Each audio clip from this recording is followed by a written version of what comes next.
Hi. So I have long had this book of poetry, and never really just got around to reading it. And today I was, I had some time and just reading a few pages, and I came across a quote from Khalil Gibran. He was a 19th century Lebanese poet and writer, and I'll just read the quote. And I know a lot of my friends are parents. A lot of us are first time parents. Some are veterans by now, have raised several kids. But a lot of my friends, I think, or people that I am friends with on Facebook are in a very similar position as I am. And, a lot of times while you're parenting, it's wild. It really is wild. There's that you want to teach your kids the best, yet you want them to figure some things out for themselves as well.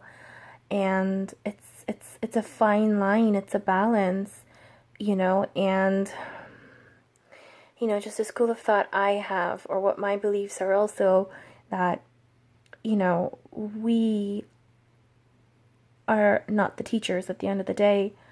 The ultimate teachers really are our children.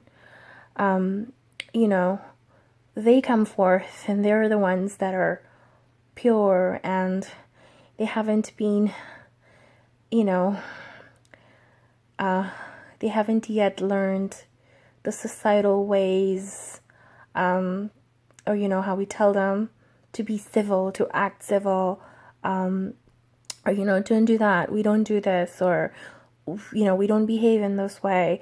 That constant, the constant policing that as parents have to do, and that's what I tell myself at times, that you have to do it. But it's just, I'll read the quote out, and then just wanted to really share that, and with the idea of just sharing that our children are the teachers. They know ultimately a lot more than we do, and we are here to help guide them in their initial years with things that are of a more practical nature. But ultimately, they are born with that understanding. They come knowing what we spend years erasing. And that's why I think they really are the wiser ones. So anyways, the quote said, "Your children are not your children. They are the sons and daughters of life's longing for itself. They came through you, but not from you. And though they are with you yet, they belong not to you." I just read this and my eyes just welled up, because I thought it was beautiful, and it just summarizes that so well, that our children, they are not us.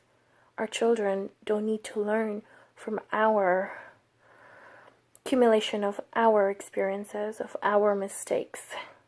They have to make their own. They have to explore.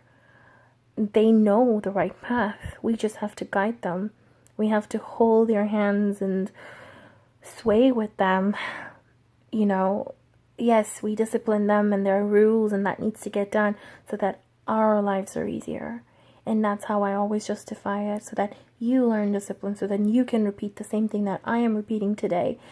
And I understand that, and I get that. It's not a matter of, I can't tell my child, I can't tell my nearly 5-year-old daughter, you are in charge, you run the show. I can't say that yet.